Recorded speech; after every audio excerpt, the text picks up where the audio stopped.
Bienvenue parmi nous.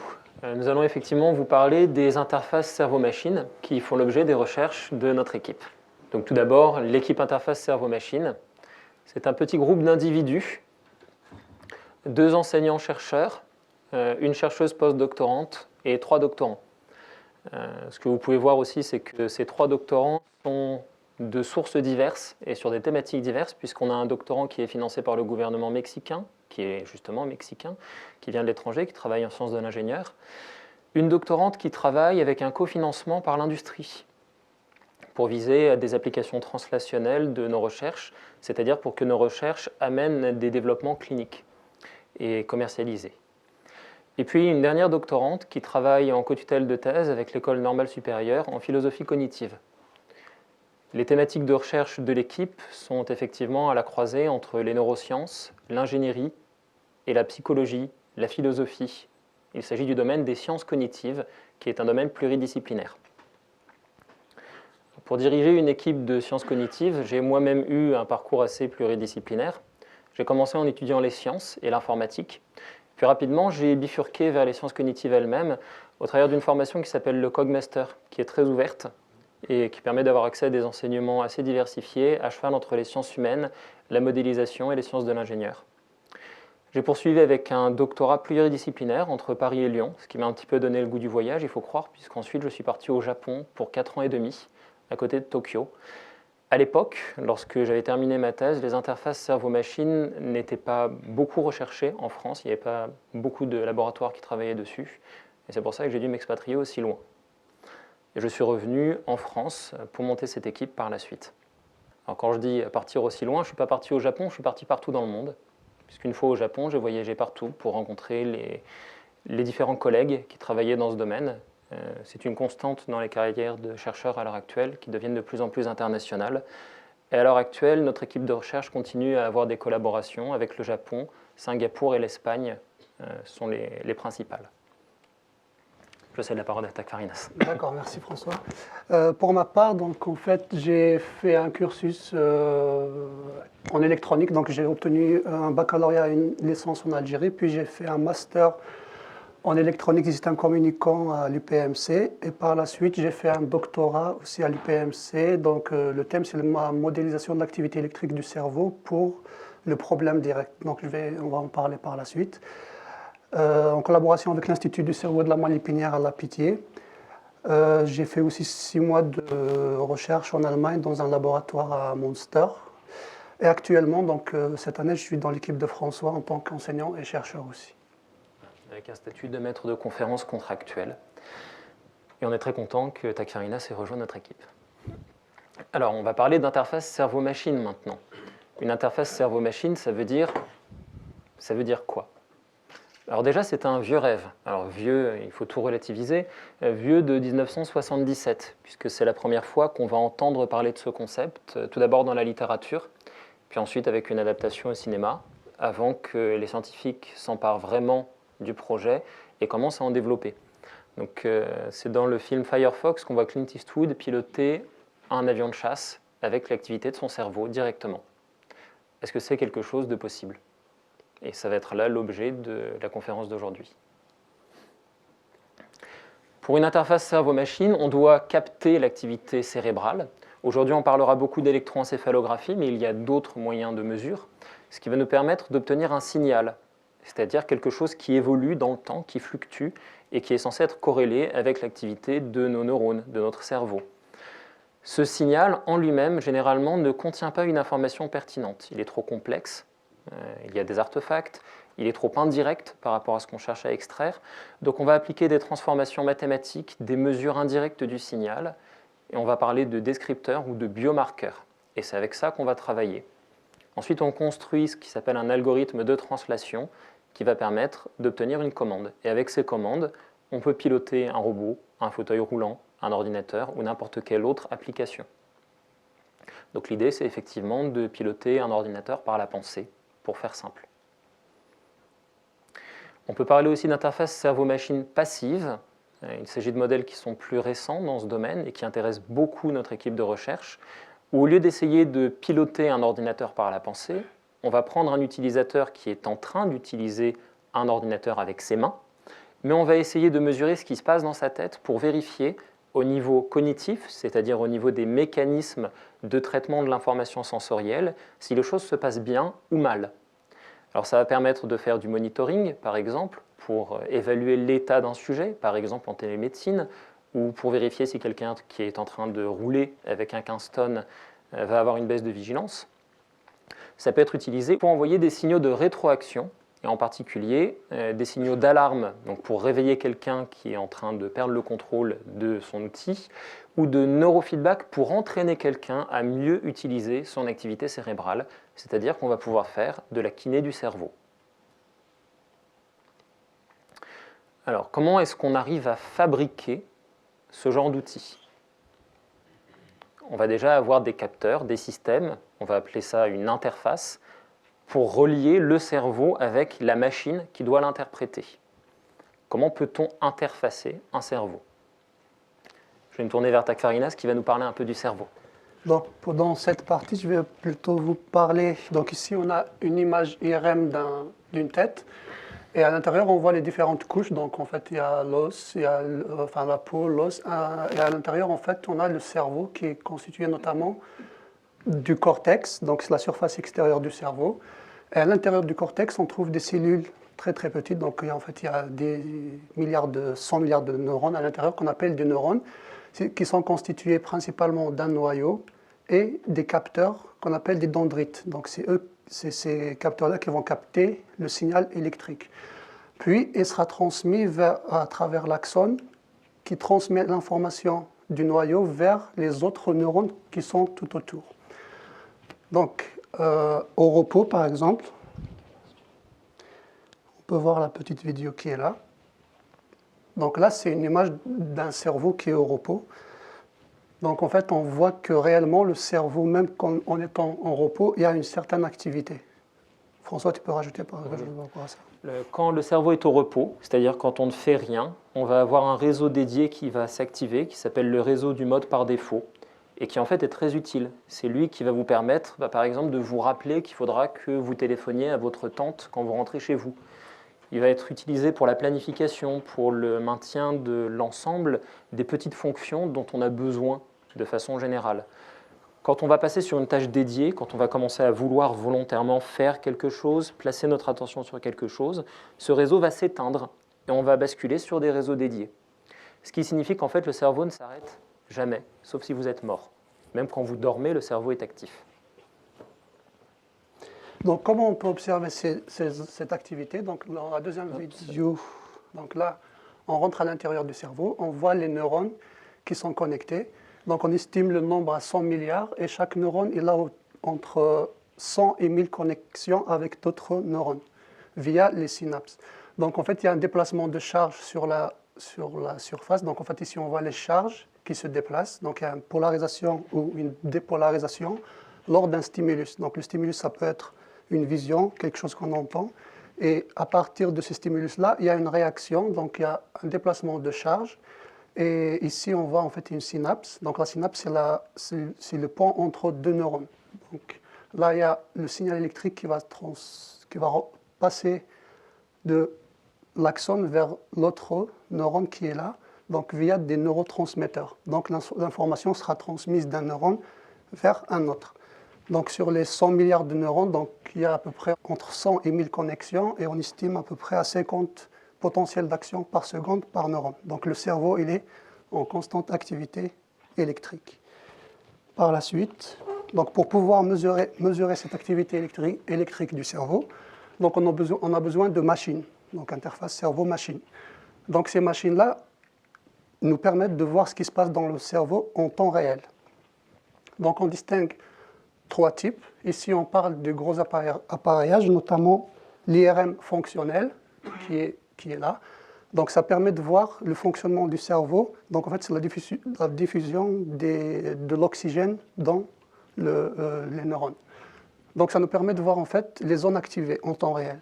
Le deuxième, donc, c'est le MEG, donc c'est la magnétoencéphalographie. Donc, en fait, le sujet, il est placé ici. Ici, donc, il y a un liquide qui permet de refroidir les capteurs supraconducteurs et qui permettent de mesurer le champ magnétique qui est de l'ordre de quelques femtotesla. donc c'est très très petit. Donc ça nous permet de voir l'activité métabolique ou magnétique du cerveau. Ces appareils-là sont énormes, donc ils sont aussi très coûteux. Pardon. Donc les autres, c'est les implants ou c'est les électrodes intracrâniennes. Donc en fait, on prend l'électrode et on l'insère dans le cerveau et on se rapproche de la zone activée, donc notamment des neurones. Donc c'est une méthode qui a un très bon rapport signal à bruit, donc parce qu'on mesure directement l'activité du cerveau au niveau des neurones avec une très grande résolution spatiale, mais par contre c'est très invasif, donc parce qu'on a besoin de percer le crâne et d'insérer des électrodes dans le cerveau, ce qui n'est pas bien. Donc après, en fait, on parle aussi de l'électroencéphalographie et les NIRS. Donc ça, François pourra parler mieux. Donc l'électroencéphalographie, c'est cet appareil que je porte sur moi. Donc en fait, c'est un dispositif, c'est un casque qui a des électrodes qu'on fixe sur le scalp. Donc c'est non invasif et ça permet d'enregistrer l'activité électrique du cerveau après avoir traversé les différentes couches, donc le liquide céphalorachidien, l'os et puis la peau, ainsi que d'autres couches que je n'ai pas citées. Donc en fait, c'est des signaux qui sont très très bruités. Donc on commence à la suite. Voilà. Donc les premiers signaux EEG qui ont été mesurés sont faits par M. Hans Berger en Allemagne. Donc ça a été fait en 1924. Il a pu observer les ondes alpha en posant une petite électrode sur la surface du scalp. Donc ces signaux-là, il a enregistré sur le scalp ici, donc ils sont issus de l'activité des neurones. Donc en fait, on n'observe pas juste l'activité d'un seul neurone, mais un groupe de neurones. Donc un seul neurone, c'est très faible. Et généralement, il n'y a pas un seul neurone qui est activé, c'est tout l'ensemble qui est autour de ce neurone qui est simultanément activé. Donc cette activité électrique elle va traverser toutes les différentes couches afin qu'elle soit enregistrée au niveau de l'électrode. Donc là, c'est les neurones et on modélise ça par des dipôles de courant. Donc je ne vais pas trop détailler ça. Donc, qu'est-ce qu'on enregistre? Donc là, on va rajouter juste une définition du problème direct du problème inverse. Donc en fait, quand on pose le casque, on enregistre une activité sous forme de signaux qu'on peut cartographier sur la surface du scalp. Donc à partir de cette surface-là, une des applications de l'électroencéphalographie, c'est la localisation des sources dans le cerveau. D'où est-ce que ce signal est issu? Donc en fait, où est-ce qu'ils sont les neurones qui ont donné naissance à ce signal? Ça va nous permettre de localiser les aires cérébrales sur lesquelles on va passer. Donc pour pouvoir faire ça, on a besoin résoudre un problème de localisation qu'on appelle le problème inverse. Et pour pouvoir résoudre le problème inverse, on a besoin du problème direct. Donc c'est un problème de modèle qui nous permet de modéliser la tête, les différentes couches, le cerveau et l'activité électrique du cerveau. On résout ça, puis on donne le résultat pour le problème inverse afin de localiser les sources dans le cerveau. Donc, pour les aires cérébrales qu'on localise, je passe la parole à François. Voilà. Effectivement, une fois qu'on a localisé nos aires cérébrales et qu'on est capable de suivre ce qui se passe dedans, qu'est-ce qu'on en fait? En quoi on va pouvoir utiliser ça pour faire une interface cerveau-machine? Comment je peux utiliser cette technologie pour piloter un fauteuil roulant ou pour converser par télépathie avec quelqu'un, soyons fous. Bon, déjà, il faut savoir un petit peu comment s'organise le signal dans notre cerveau. La cartographie que vous avez à gauche n'est pas une cartographie tout à fait exacte. On a une division avec des aires spécialisées du cerveau. Dans la réalité, c'est beaucoup plus complexe que ça. C'est-à-dire que, par exemple, ici, vous voyez les zones motrices et sensorimotrices qui sont impliquées dans la production et la perception de tout ce qui est somatosensoriel, c'est-à-dire le tactile. Donc ici, par exemple, là ici on a une vue de côté du cerveau, et ici on a une vue en coupe, comme si on avait une tranche vue de face, avec un seul hémisphère. Et vous voyez le long de cette tranche les différentes parties du corps représentées. Alors déjà, ça c'est une représentation qui n'est pas exacte, qui correspond plus à un modèle. D'un individu à l'autre, la position de la main ou la position de la jambe ne sera pas exactement au même endroit, ça risque de se mélanger un petit peu. Puis ensuite, quand vous allez avoir une perception de la main, ça va impliquer cette aire, certes, mais ça va aussi appliquer un réseau d'aires cérébrales distribuées. Vous avez vu tout à l'heure ce qui se passe dans la tête d'un sujet qui est au repos, avec le réseau du mode par défaut activé. Le cerveau, ça ressemble à un sapin de Noël qui clignote. Donc là, ça va être la même chose. Cette aire va être activée, mais en lien avec toutes les autres aires qui vont être liées à l'ensemble des tâches que le cerveau est en train de traiter en même temps. Mais néanmoins, on a une information, et on peut se baser sur cette information pour essayer d'aller, entre guillemets, pirater l'activité cérébrale, arriver à décoder cette activité cérébrale. Donc on peut placer nos électrodes, et avec des trucs et astuces, on va aller savoir ce que le sujet est en train de faire comme traitement. Et ça ne va pas nous permettre de faire tout et n'importe quoi. Comme le signal est plein de bruit, comme le signal est complexe, on est absolument incapable à l'heure actuelle de lire dans votre esprit. En tout cas, pas avec un signal non invasif. Par exemple, on ne peut pas à l'heure actuelle, avec un EEG non invasif, brancher les électrodes sur un ordinateur qui parle à votre place. Ce serait beaucoup trop complexe. On peut arriver à le faire avec des électrodes implantées dans le cerveau, mais pas avec des électrodes en surface du scalp. Donc le cerveau, effectivement, a une distribution fonctionnelle. Ici, on voit une distribution avec la vision, l'audition, le goût. On va pouvoir l'utiliser, mais ça reste grossier. Ensuite, la deuxième chose à savoir, le deuxième truc qu'on va utiliser, on sait que le cerveau va avoir des rythmes de base qui correspondent à l'état d'éveil. C'est-à-dire que si vous êtes à moitié endormi ou si vous avez bu un café et que vous avez la pêche, on n'aura pas les mêmes rythmes de fond. Donc c'est ces rythmes qui sont représentés ici, qui sont plus ou moins rapides, plus ou moins lents, en fonction de votre degré d'éveil. Et puis par rapport à ces états de fond, votre rythme général, vous allez avoir des événements. Vous allez avoir des percepts extérieurs que vous allez intégrer. Par exemple, si je fais ça, vous avez tous entendu un son, bref, mais avec un contraste important. Dans vos aires auditives, il va y avoir une réponse. La source sonore va induire dans le EEG une petite réponse. Et cette petite réponse, en fait, elle est complètement noyée dans l'activité de fond. On ne la voit pas.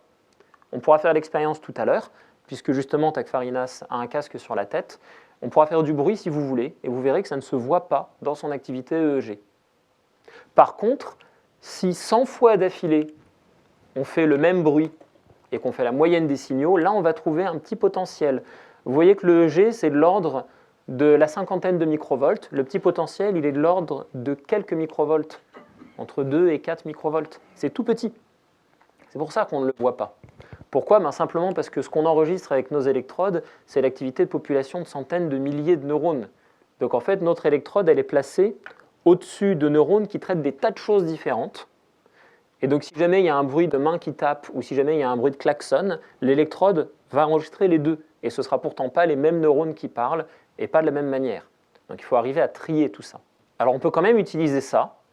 Et dans le laboratoire, nous travaillons sur le fait de construire des interfaces cerveau-machine cognitives principalement.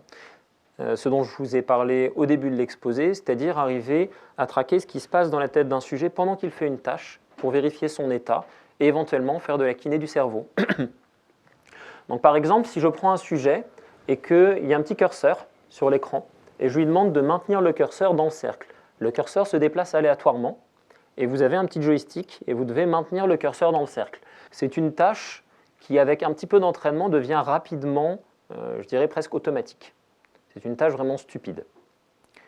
Au début, quand le curseur se déplace lentement, c'est même tellement facile que vous pouvez regarder ailleurs pendant que vous faites la tâche. Mais si le curseur se déplace très très vite, là il faut se concentrer. Il faut vraiment se concentrer très fort. Et si ça se déplace vraiment très très vite, les sujets deviennent tellement concentrés qu'ils ont un effet de tunnelisation de l'attention. Ils deviennent incapables de se concentrer sur quoi que ce soit d'autre, et quand on leur adresse la parole, ils ne répondent pas. Ils sont complètement absorbés par la tâche. Et on arrive à détecter dans l'activité EEG des biomarqueurs qui réagissent. Donc c'est ce que vous avez ici. Là, ce sont des petites représentations du scalp. Vous avez l'oreille, gauche et droite, et en haut, c'est le nez. Et vous avez les différentes bandes de fréquences. Donc elles sont classées, vous avez les plus basses fréquences à gauche, les plus hautes fréquences à droite. Ce qui apparaît en rouge, ce sont des zones qui sont capables de distinguer le cas où le sujet est complètement absorbé dans la tâche du cas où il est capable de discuter. Donc on est capable de détecter quand son attention soutenue est saturée. Alors ça, c'est très intéressant parce que justement, cette saturation de l'attention, c'est épuisant. Une personne qui reste complètement saturée en attention finit par se fatiguer, ça déclenche une fatigue cognitive et donc elle va décrocher. et réactiver le réseau du mode par défaut dont on parlait, ce qui peut, par exemple, provoquer un accident si vous êtes au volant d'une voiture. Donc, à l'heure actuelle, on mène des recherches pour essayer d'utiliser ces outils et essayer d'entraîner des gens à mieux contrôler leur mécanisme d'attention. Le petit graphique qu'on a ici, c'est le taux de précision qu'on arrive à atteindre selon le nombre de biomarqueurs, et les différentes couleurs, c'est selon la taille des fenêtres temporelles. Alors j'en parle brièvement, mais ici en rouge, on a les performances atteintes avec des fenêtres de 3 secondes, et en noir, quand on est avec des fenêtres de 10 secondes. Donc autrement dit, plus vous avez de temps pour enregistrer le signal EEG, et plus vous êtes capable de faire une prédiction fiable. Mais on parle de temps réel. Est-ce que c'est vraiment du temps réel 10 secondes ? Vous imaginez les contraintes que ça peut poser. Si effectivement on veut empêcher quelqu'un d'avoir un accident de la route et qu'on le prévient 10 secondes après qu'il ait eu son accident, on n'y est pas encore. Alors par contre, pour un entraînement, ça va être suffisant, effectivement. Mais vous voyez ici qu'il y a des limites techniques. C'est pour cette raison qu'on continue à faire des recherches dessus, et ces limites ne sont pas faciles à dépasser. Alors les interfaces qui sont plus classiques, qui ont été découvertes il y a un petit peu plus longtemps, sont les interfaces directes, celles dans lesquelles il y a une commande, les interfaces actives. Et là, ici, vous avez un exemple d'interface que nous avons développé dans l'équipe que je vous montre en vidéo. Le sujet est en train de regarder un écran sur lequel il y a des blocs clignotants. Alors, vous ne voyez pas très bien sur la vidéo, mais là, il y a écrit 1, 2, 3, 4, 5, 6, 7, 8, 9, 0, un bouton de téléphone, une touche pour effacer et un bouton pause. Et le sujet avec cette interface peut composer un numéro de téléphone. Alors ça va servir à quoi ce genre d'interface ? Ça peut être utile pour quelqu'un qui a perdu l'usage de ses membres. Ça n'a pas d'intérêt pour vous et moi, parce qu'il faut 3 secondes pour déclencher un bouton. Vous êtes beaucoup plus rapide avec vos doigts. Alors ça peut être utile aussi en supplémentation pour quelqu'un qui a l'usage de ses membres, mais qui fait une tâche et qui veut se concentrer pour faire une autre tâche en parallèle. Sauf que c'est assez épuisant. On en parlera après. Takfarinas va vous faire la démonstration. On va faire des enregistrements de ce type. Et effectivement, c'est fatigant et c'est très difficile. Je mentionne en passant qu'en 1997, ce type d'interface est appuyé sur l'utilisation de stimuli clignotants. On ne les voit pas sur la vidéo parce que c'est ralenti. Et c'est très bien que ce soit ralenti parce que si vous aviez les vrais flashs clignotants, il pourrait y avoir un accident dans la pièce. En 1997, au Japon, est diffusé un épisode du dessin animé Pokémon. Vous avez peut-être entendu parler de ce dessin animé. Et il se trouve que dans cet épisode-là, les concepteurs avaient choisi de mettre une vidéo avec des stimuli clignotants rouges et bleus très très rapides, des flashs très intenses. Et il se trouve qu'une partie de la population est photosensible. Des personnes qui peuvent déclencher des épilepsies ou des migraines photosensibles. On estime qu'il y a eu à peu près 11 000 personnes atteintes. Il y a eu 700 hospitalisations au travers du Japon, uniquement des enfants, donc, qui vont être hospitalisés avec des maux de tête, des vomissements, des crises d'épilepsie complètes pour certains. Pourquoi ? Parce qu'effectivement, le cerveau réagit assez fortement à ces stimuli clignotants. Donc, c'est pour cette raison que Takfarinas verra les stimuli et que vous ne les verrez pas, pour éviter le moindre problème. Alors, a priori, ne soyez pas inquiets, si vous n'avez jamais fait de crise épileptique photosensible, vous n'êtes pas photosensible, et donc vous pourriez utiliser ces interfaces. Par contre, les migraines photosensibles sont moins connues. Donc, il y a souvent des gens qui ont des migraines photosensibles et qui ne le savent pas, et qui, effectivement, en regardant nos stimuli, ont mal à la tête. Et justement, on va faire un petit peu d'expérience. Alors, donc, puisqu'on parle d'expérience, je vais prendre ce petit boîtier qu'on a mis en charge depuis le début, et je vais le mettre sur la tête de mon collègue Takfarinas. Et dans quelques instants, vous allez pouvoir voir apparaître son activité cérébrale sur l'écran. Bon, en tout cas, c'est connecté. Ouais. Voilà, il va falloir quelques secondes pour que ça se mette en place.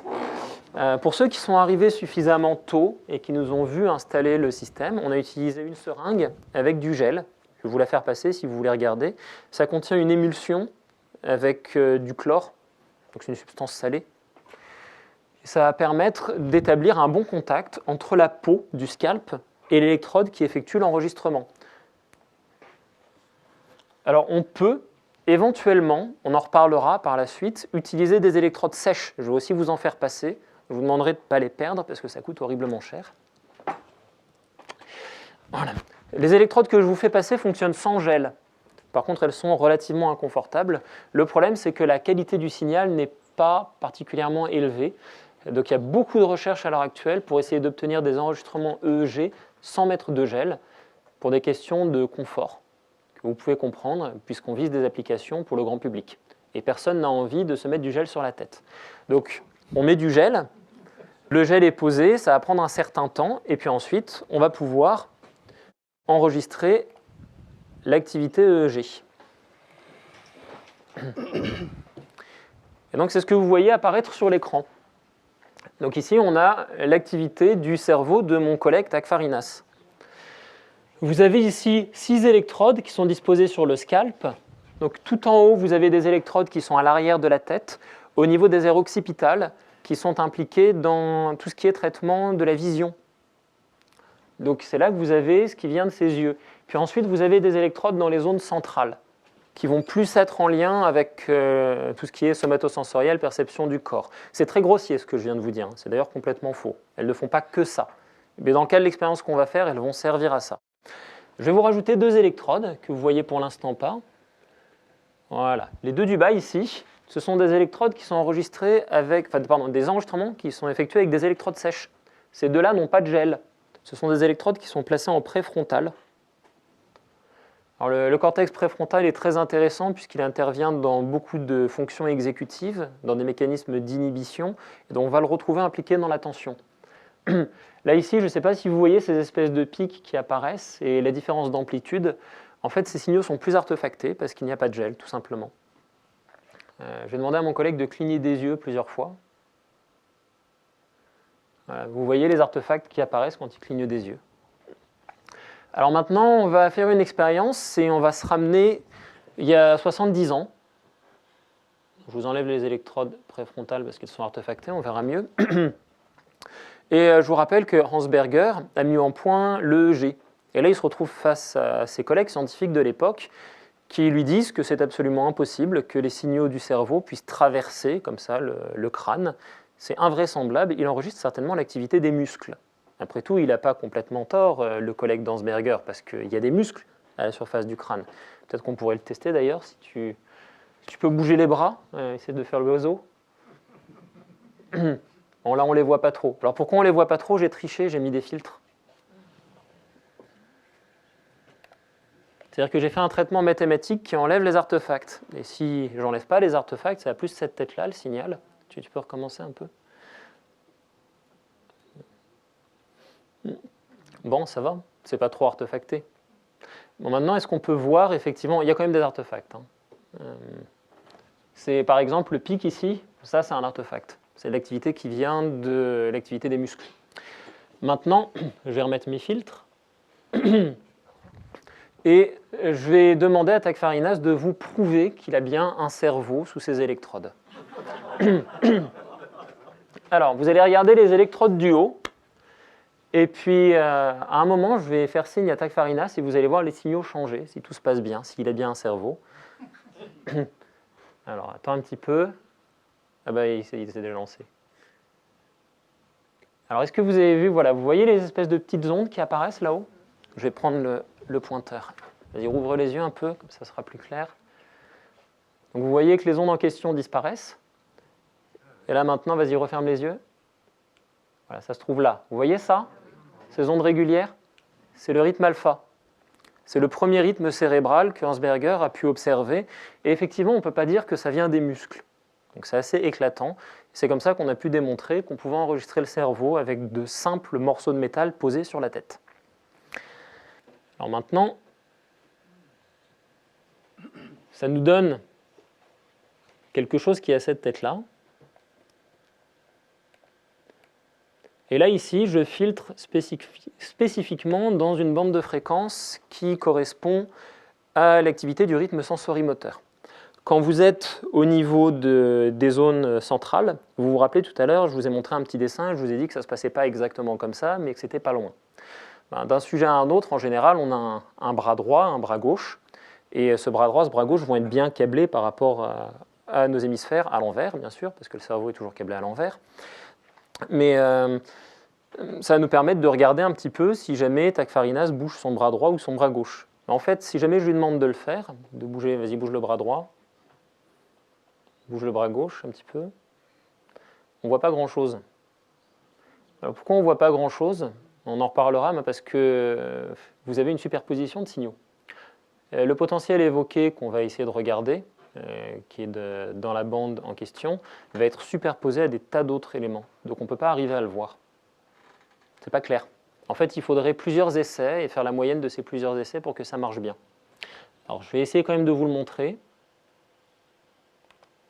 Avec un petit peu de chance, on pourra le voir. Je te mets sur l'électrode C4 et vas-y, essaye de bouger.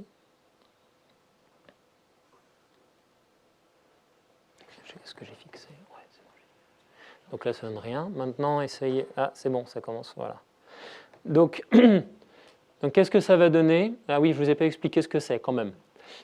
Ici, on a filtré le signal. C'est-à-dire qu'on a enlevé tout ce qui était dans le signal, sauf ce qui provient du rythme en question, sensorimoteur. Et on a regardé une électrode spécifiquement qui peut l'enregistrer. Et quand je demande à Tacfarinas de bouger son bras, ça va faire réagir l'électrode. Alors, il y a un délai, parce que j'ai demandé à ce que l'analyse se fasse sur 4 secondes. Donc ça réagit 4 secondes après. Et effectivement, ça réagit d'une façon qui n'est pas particulièrement fiable. Alors, on peut déclencher ce signal en bougeant le bras. On peut aussi déclencher ce signal en imaginant qu'on bouge le bras. Et ça va faire la même réaction. Tacfarinas ne pourra pas le faire pour vous, parce qu'il faut plusieurs semaines d'entraînement pour apprendre à le faire et il ne l'a pas subi. Donc il ne peut pas le faire. Ça marche quand même un peu. Ça marche quand même un peu. Un petit peu, ouais. Alors l'intérêt de ça, s'il se concentre pendant 8 secondes, c'est long 8 secondes, et que pendant 8 secondes d'affilée on enregistre le signal et on vérifie par rapport à des seuils, on peut déterminer s'il pense à son bras droit ou à son bras gauche. Et donc ça signifie que je peux le mettre dans un fauteuil roulant et il peut tourner à droite ou à gauche. Et 8 secondes, vous allez me dire, c'est très lent, mais les fauteuils roulants actuels sont équipés de systèmes de navigation autonomes et ils n'ont pas besoin d'une instruction plus fréquente que ça. Ce qui peut être très utile, effectivement, pour une personne tétraplégique. Donc là, on parle des interfaces cerveau-machine basées sur l'imagerie motrice. Mais on a d'autres types d'interfaces qui sont celles dont j'avais parlé avec les clignotements. Donc on va essayer de regarder ça. Alors, ce que vous ne voyez pas, la cuisine qu'on est en train de faire ici, c'est qu'on est en train de lancer un logiciel de stimulation qui va présenter des damiers clignotants. Et donc il y a un damier à gauche, un damier à droite. Je vais peut-être vous le montrer une première fois. Je vous le montre de loin. Comme ça, vous n'aurez pas de crise d'épilepsie. Donc simplement, mon collègue va se concentrer à gauche ou à droite. Et celui-là clignote plus vite que celui-là. Simplement. Et donc, en fonction d'où il place sa concentration, on espère, ça a marché juste avant que vous arriviez, mais il y a toujours les aléas du direct. Je l'élimine, il peut recommencer. On espère qu'on aura dans son activité cérébrale une belle réponse. Alors cette belle réponse, on va essayer de la détecter à l'aide de cet outil. Ce que vous voyez en haut, ça s'appelle un spectrogramme. Vous avez sur cet axe le temps, et sur cet axe-là, les différentes fréquences. Une fréquence, ça veut dire un rythme. Donc l'EEG, c'est un signal qui oscille avec des rythmes. Je vous ai parlé du rythme alpha, c'est un rythme à 10 Hz. Ça veut dire qu'il y a 10 battements par seconde. Dans les signaux qui vont être présentés à Tacfarinas, il y a une réponse qui est un peu au-dessus de 10 Hz et une réponse qui est un peu en dessous de 10 Hz. Et puis, vous voyez là tout ce qui se présente. Actuellement, il n'y a pas de stimuli devant Tacfarinas. Ce sont des artefacts. Donc vous voyez que s'il est trop tendu, trop crispé, en fait, on ne voit plus rien. Donc je vais lui demander de se détendre. On va regarder et on va essayer de déterminer sur quel damier il est en train de se concentrer. Donc imaginez par exemple qu'il utilise ça pour piloter un fauteuil roulant. Si jamais le système de détection fonctionne mal, il va tomber dans le trou sur le bas-côté, etc. Je vais lancer. D'accord. Je ne dis pas où je regarde. Tu dis pas où tu regardes. Ok. Relaxe-toi. Ah oui, j'explique quand même un petit détail. À nouveau, ici, il y a 4 secondes pour le calcul. Donc en fait, ce qui apparaît là est calculé à chaque fois sur les 4 secondes précédentes. Il y a un retard. Donc on n'aura pas la réponse tout de suite. Ok. C'est bon. Alors. c'est parti.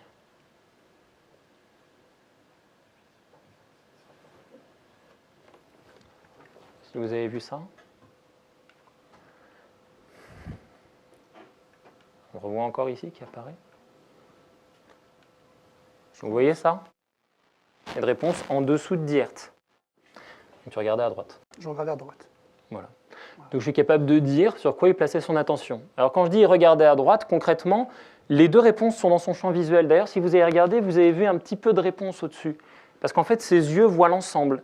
La différence entre les deux, c'est là où il place son attention.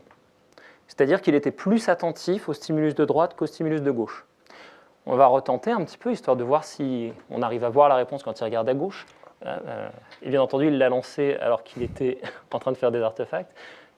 Donc à mon avis, on ne verra pas grand-chose. Ah, quoique, vas-y, essaye.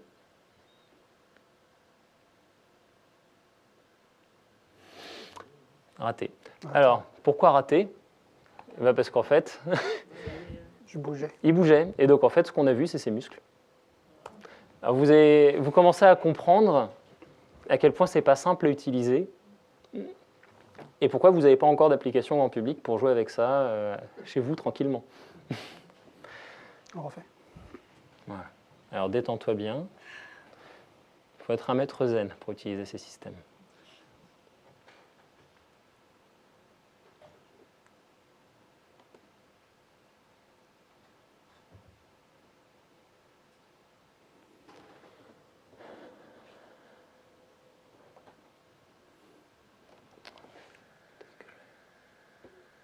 Ah, on le voit, mais c'est ici, en fait, que vous devriez voir quelque chose. Vous voyez, c'est léger. Ce n'est pas vraiment quelque chose de très forte amplitude. Donc, pas évident, pas facile. Comment on pourrait améliorer ça? Ce que je vous ai montré, ce sont des signaux bruts. On va utiliser des traitements mathématiques. Et c'est pour ça qu'en fait, une grande partie des recherches qui sont faites sur les interfaces cerveau-machine sont en fait des recherches en mathématiques appliquées, pour essayer d'extraire dans ces signaux quelque chose de plus fiable. Bon, alors on va parler un petit peu des limites et des problèmes qui sont rencontrés et du futur de la recherche dans ce domaine. Tiens, je te débranche.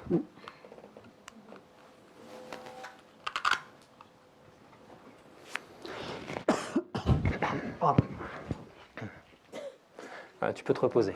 Oui.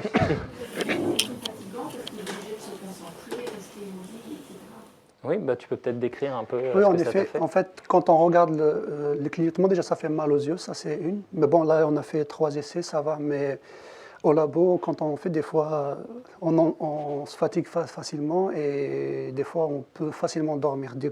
Oui, je crois Du que coup, je pense qu'on a même. je vais en parler, vous aurez Ouais. une petite vidéo sur l'effet que ça peut faire sur les sujets. En fait, mais- on demande beaucoup de concentration. Il faut regarder la bonne croix qui clignote. Il faut pas regarder à gauche ou à droite. Donc ici, en fait, c'est plutôt plus difficile parce qu'on a les deux qui clignotent en même temps, donc avec deux.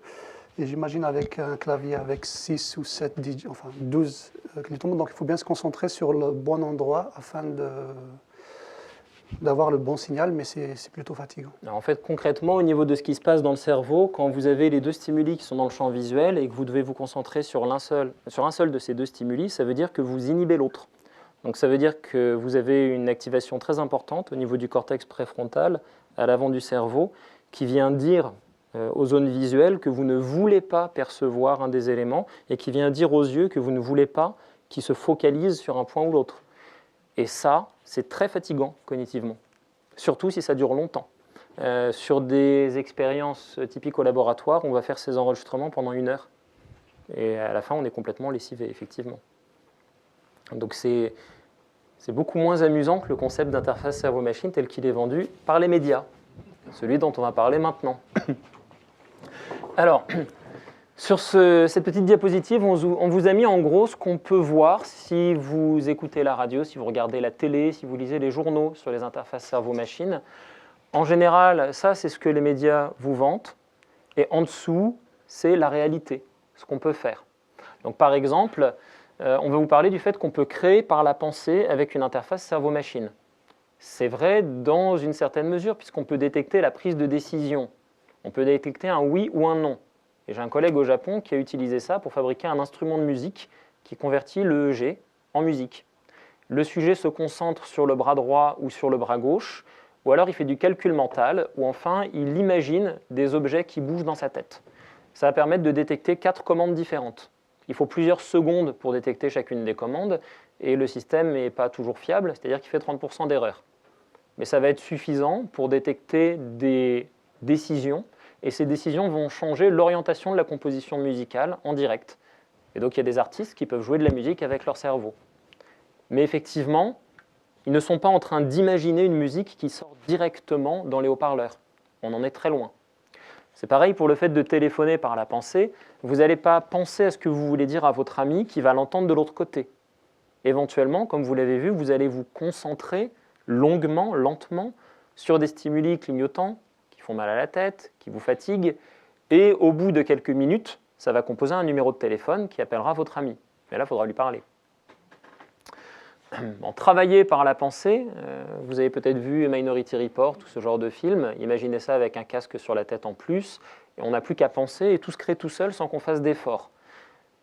On peut évaluer la charge cognitive d'une personne, c'est-à-dire les efforts mentaux que fait la personne, et encore, on est au balbutiement de ça. C'est les interfaces cerveau-machine cognitives dont je parlais tout à l'heure, et ça peut être une aide pour le travail. Par exemple, ça intéresse beaucoup l'armée, le fait de savoir si les soldats sont en surcharge cognitive, parce que ça peut signifier qu'ils sont en danger. Mais on ne va pas faire le travail à leur place avec une interface. On va juste détecter s'ils sont dépassés, s'ils ont besoin d'aide. Conduire par la pensée, là on est clairement dans une utopie. En tout cas avec des interfaces non invasives, c'est une utopie pour le moment.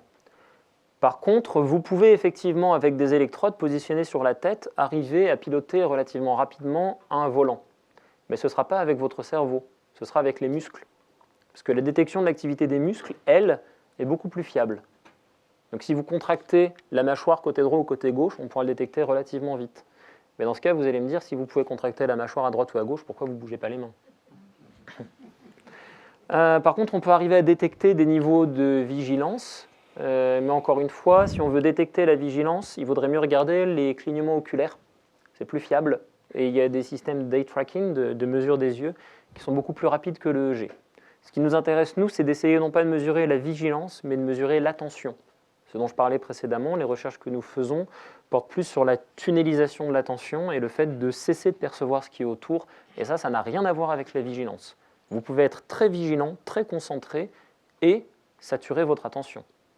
Par exemple, vous êtes en train de penser à quelque chose et vous vous cognez dans un poteau dans la rue parce que vous étiez dans vos pensées. C'est ça qu'on veut détecter. Et ça, effectivement, il n'y a qu'avec un EEG qu'on peut le faire pour le moment. On peut se poser aussi la question de savoir quelle est la fiabilité du neurofeedback. J'ai parlé du fait qu'on pouvait faire de la kiné du cerveau. Est-ce que c'est vrai? Est-ce qu'on peut effectivement muscler votre cerveau, le rendre plus performant depuis un signal enregistré qui vous est présenté? Le neurofeedback, ce n'est pas nouveau, ça date des années 70. Et au départ, les débuts étaient plutôt douteux, puisque les premiers outils de neurofeedback ont été commercialisés sans être passés par le crible d'études cliniques pour valider leur effet. Donc on a eu des gens qui ont commencé à vendre des appareils de neurofeedback, aux États-Unis principalement, alors qu'il n'y avait eu aucun test pour vérifier si ça marchait ou ce que ça faisait. L'idée, c'est que le signal de rétroaction qui est présenté, le signal qui est ici à gauche, va être montré au sujet et il va essayer de s'entraîner à prendre le contrôle de son rythme cérébral. Or récemment, on s'est rendu compte que, oui, quelque part, c'est faisable. Puisque si effectivement, comme je vous l'ai dit, en quelques semaines, on peut apprendre à contrôler son rythme mu, ça veut dire qu'on peut apprendre à contrôler son rythme cérébral. Et si on essayait de contrôler quelque chose de plus intéressant que le rythme mu, par exemple les rythmes θ et β, donc basse fréquence et haute fréquence, dans les zones frontales, là, dans ce cas, il y a un lien avec l'attention. Et ça devient beaucoup plus intéressant, parce qu'on peut peut-être apprendre à mieux maîtriser nos processus attentionnels. Et là, on commence à avoir des applications cliniques. Je vais te laisser parler de la journée du neurofeedback. Ah oui, par rapport à ça, donc pour le 25 janvier, on organise à l'USPCI la journée de neurofeedback, donc on appelle NEXT, donc, sur lequel on va parler, donc les invités vont parler sur les mécanismes du neurofeedback et comment améliorer ça. Et aussi, tu as parlé d'un diplôme Oui, plus tard, on visera à avoir des formations en France de qualité sur le neurofeedback. puisque les études cliniques tendent à montrer qu'il y a un effet qui pour l'instant n'est pas encore complètement encadré au niveau médical. Et ça va être dans cet amphi. Ce sera ici, oui, si ça vous intéresse. Alors, quelles sont les limites? Face à quoi on se bat en tant que scientifique si on veut faire progresser cette technologie des interfaces cerveau-machine? Le premier problème, ce sont les problèmes de précision. On a parlé des artefacts. Ici, vous voyez les muscles qui sont au niveau de la tête. Vous avez ici le temporalis, le frontalis, l'occipitalis. Tous ces muscles-là sont placés directement sous les électrodes. L'activité électromyographique, celle des muscles, est de l'ordre du millivolt au maximum. L'activité EEG est en microvolts. Donc autrement dit, les muscles sont 1000 fois plus puissants que le cerveau au niveau du scalp. Ça vous donne un ordre d'idée du bruit que ça va générer. Sans parler du fait que vous avez tous les muscles qui sont à ce niveau-là, qui sont relativement forts. Le masséter en particulier est très puissant. Donc le fait de grincer des dents, si on est nerveux, ça va changer drastiquement l'EEG. Dans un EEG, on peut même enregistrer l'activité de la pompe cardiaque. On peut trouver des artefacts qui viennent du rythme cardiaque directement. On enregistre l'électricité du cœur au niveau de la tête. En termes de précision, si on veut avoir des algorithmes précis, il faut qu'on ait des bases de données fiables, des bases de données de bonne qualité. Ce qui signifie qu'on veut être sûr de l'état de nos sujets quand on les enregistre. Prenons un sujet auquel on demande de se concentrer sur un stimulus visuel, et voilà l'effet que ça va produire au bout d'à peu près 10 minutes. Et c'est une expérience que nous avons répétée à plusieurs reprises. Donc ça veut dire que c'est extrêmement difficile de constituer une base de données. Ici, c'est objectif. On voit que la personne s'est endormie. Sauf que parfois, la personne a une baisse d'attention et ça ne se voit pas. Ça reste à un niveau subjectif. Comment peut-on s'assurer que nos bases de données sont de bonne qualité? Le signal qu'on enregistre est très complexe, va rassembler des millions de neurones, des milliards de neurones même.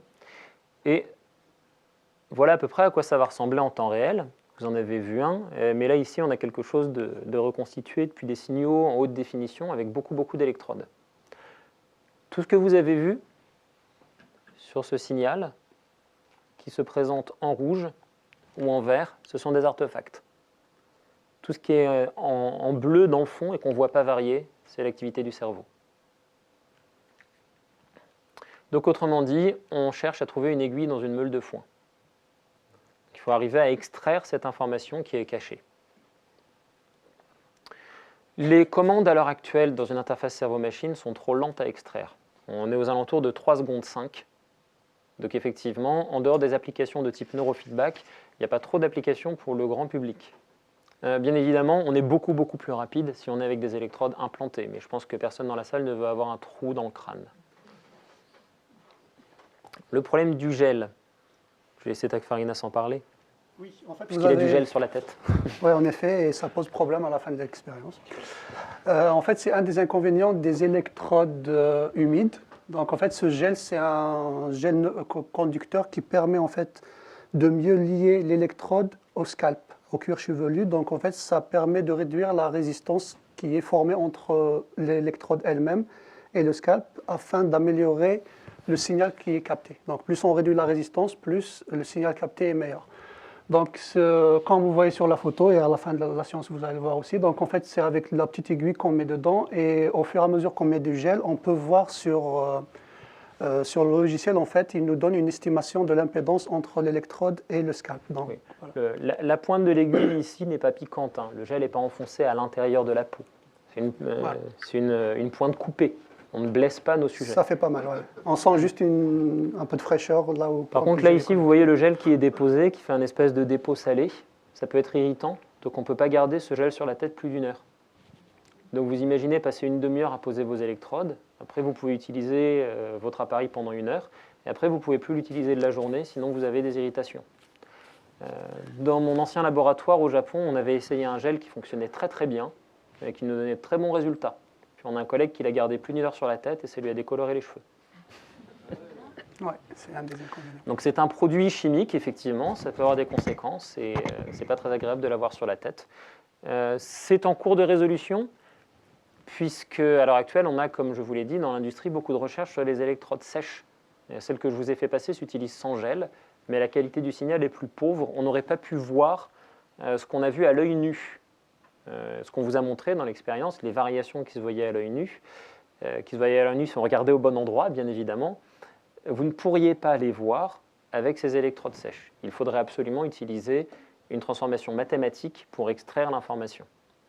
D'ailleurs, on a déjà utilisé une transformation mathématique puisque le spectrogramme a été calculé avec une transformée de Fourier fenêtrée. Donc c'est une application mathématique. Vous n'auriez pas vu les signaux dans le signal brut.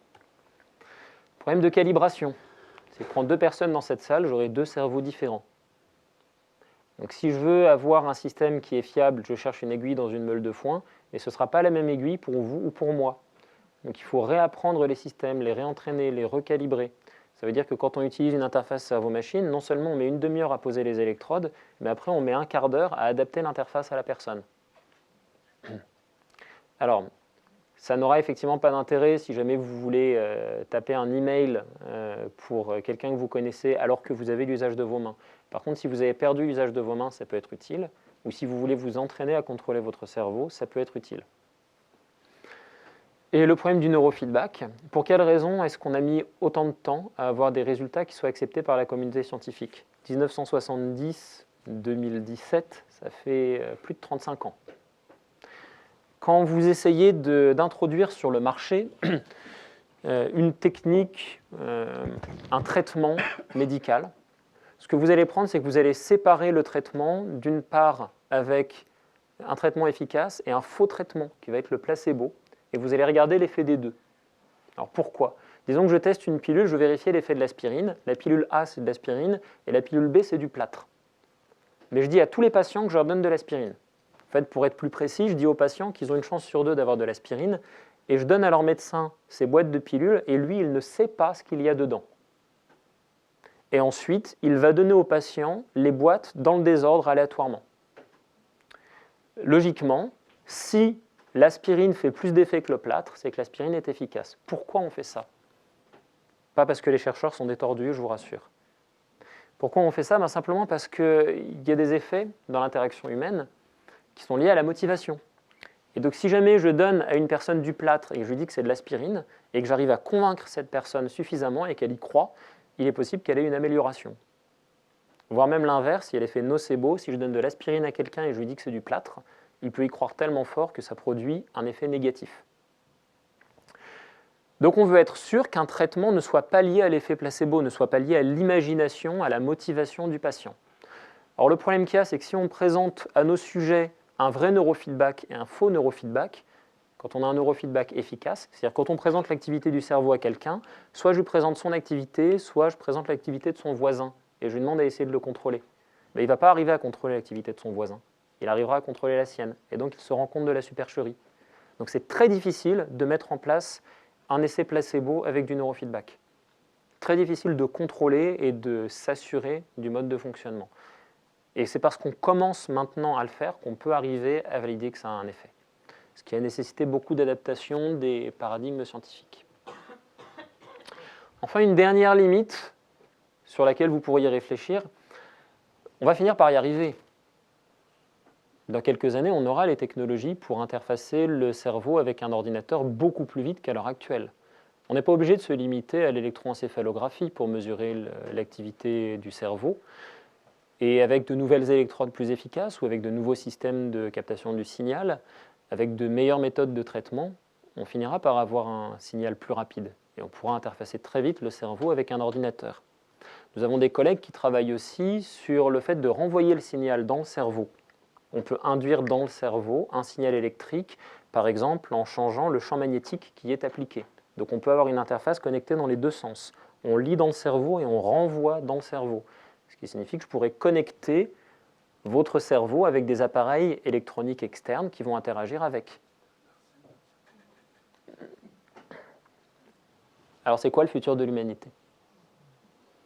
Qu'est-ce qu'on attend de ces technologies ? Qu'est-ce qu'on veut en faire ? Est-ce qu'on veut pousser l'être humain à aller au-delà de ses limites naturelles ? Est-ce que c'est bien ? Est-ce que c'est mal ? C'est un débat qui n'est pas résolu.